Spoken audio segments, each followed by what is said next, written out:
In the childcare and protection realm, a lot of things have been happening. The big focus is on early childhood development this year. The early childhood development program is a significant step in the right direction as we're focusing specifically on the age range from 0 to 3 years, 9 months, children within that range. When you speak of early childhood, it's from 0 to 8 years, where we're looking at that little gap or that little space before children get into school. So there's a curriculum that has been developed, there's a policy that has been done, and I must thank UNICEF for their strategic support to this program and the team from the early childhood department headed by Ms. Gray, and of course the support and leadership provided by Ms. Gavai. It's a very good team effort. It also fed into the WIN program. So they've trained people in early childhood.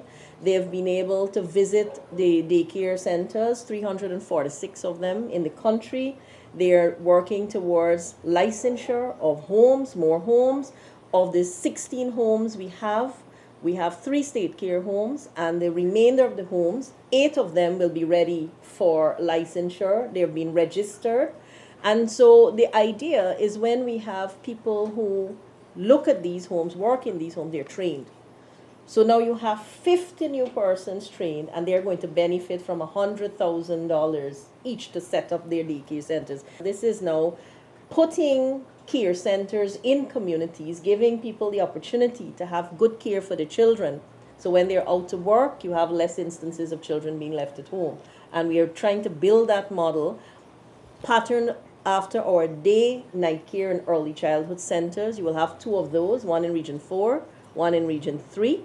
And this model will be used for home-based care as well as the regular care centers that we have across the country. And all of this can't happen only with caregivers. Our parenting program will be amplified. We have a parenting training manual, a parenting workbook. So all of these things will be done in conjunction with each other.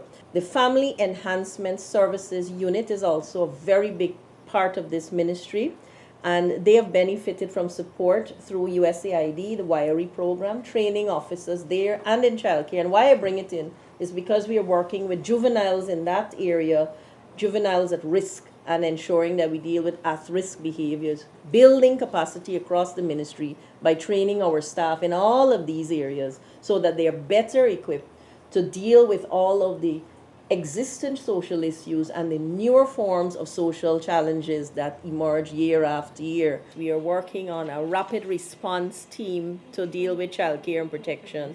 So we'll have a separate team dedicated to responding to cases of childcare issues, which I think will again be impactful. So the time that it takes to respond to these cases will be shortened.